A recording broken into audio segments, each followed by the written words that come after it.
Richie Fawkes, y capten, yn lledu'r bêl yn effeithiol at Nathan Craig. Craig y croeser uchel, Black yn penio'n glir, dim ond at Callum Bradley ar ergyd. Alex Lang yn cydio'n ddiolchgar yn ni.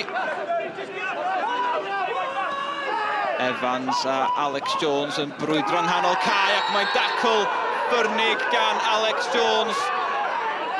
Mae gan Iwan Arwel benderfyniad i wneud fan hyn. Oedd y studs yn uchel gan Jones. Dim ond 24 munud ar y cloc ac mae'n gerdyn coch i'r Fflint, maen nhw lawr i 10-1. Rhys, pas dda at Rhydian Morgan.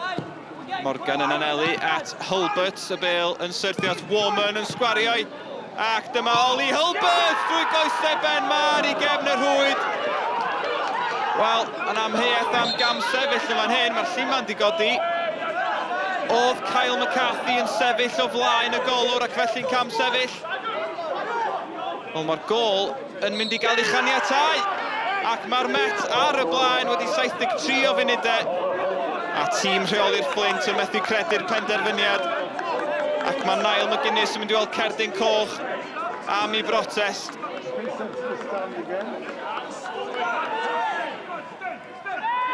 Harry Owen yn gry allan ar y chwith. Rhediad da, y bas yn rhyddhau Hulbert. Hulbert yn codi ben. Elliot Evans yn cyrraedd ar y postyn, pellant ar o'r postyn. A Kai Edwards yn clirio. Dyma Rhydian Morgan. Evans unwaith eto.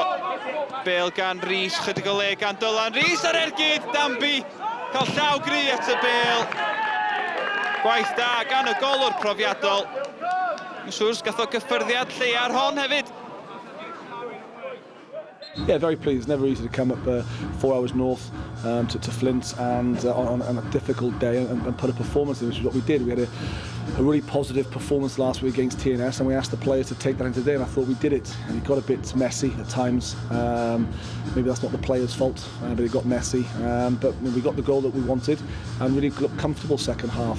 Hit the post, fizzed some balls across their box and just made it difficult at times for ourselves. Trec hir o'n i Fflint, wrth gwrs, yn anodd iawn. Dyn ni ddim yn gret i ffwrdd o adre fel arfer.